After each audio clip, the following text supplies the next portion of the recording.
Have you ever wondered how the life and teachings of Jesus can inspire us to love deeper, forgive freely, and live with greater purpose in our everyday lives?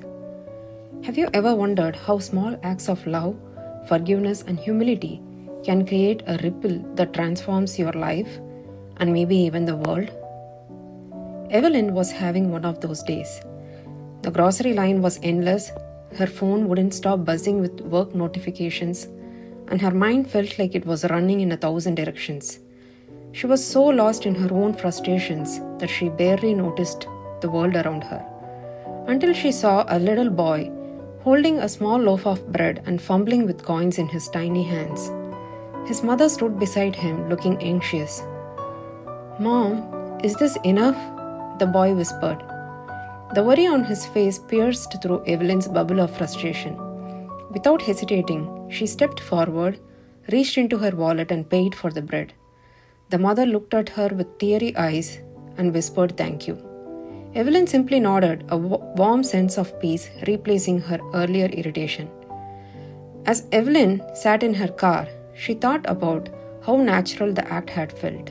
It reminded her of something she had heard long ago. "Love one another as I have loved you." The words echoed in her mind and she suddenly felt the weight of their meaning. She thought of Jesus' life, not just his sacrifice, but the way he lived. He didn't just preach love, he practiced it in every small moment.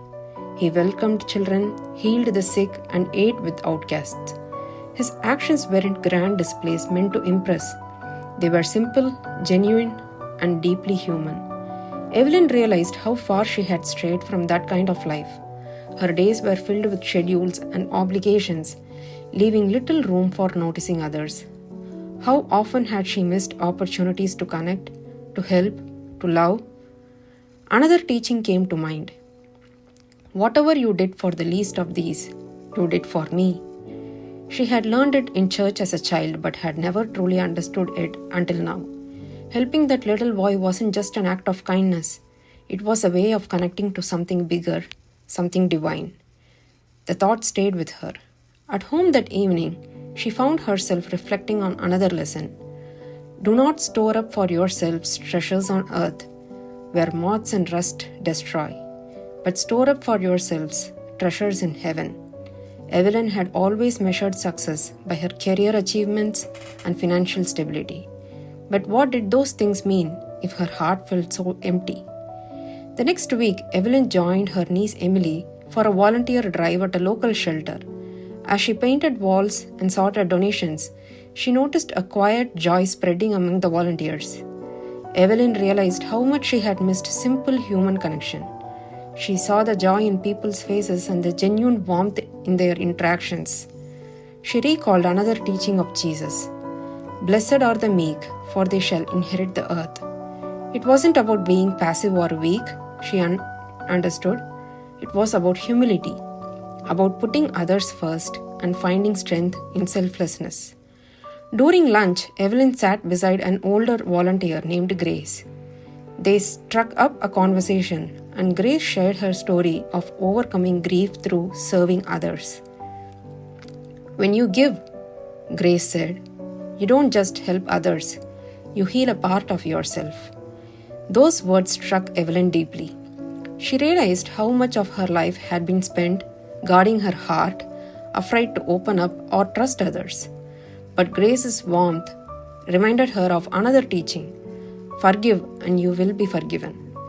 Evelyn thought about her own grudges and how they hardened her. That afternoon, she decided to let go. It wasn't easy.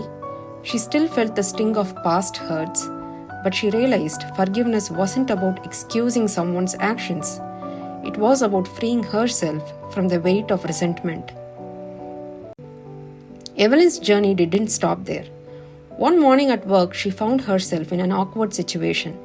A co-worker had unfairly blamed her for a missed deadline in front of the entire team. Hurt and angry, Evelyn wanted to defend herself, but something stopped her. She remembered Jesus' teaching. If someone strikes you on the right cheek, turn to them the other cheek also. That teaching wasn't about weakness, she realized. It was about choosing humility over pride, peace over conflict.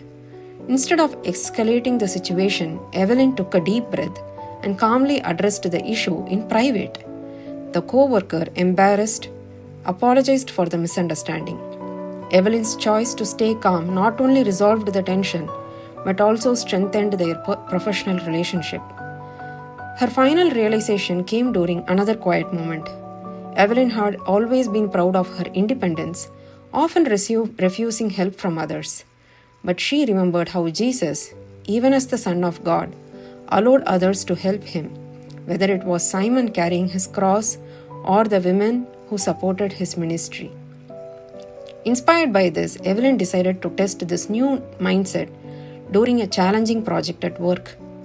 Instead of trying to handle everything alone, she asked her team for help. To her surprise, not only was the work completed more efficiently, but she also built stronger connections with her colleagues. Each act, no matter how small, brought her closer to the life she wanted to lead.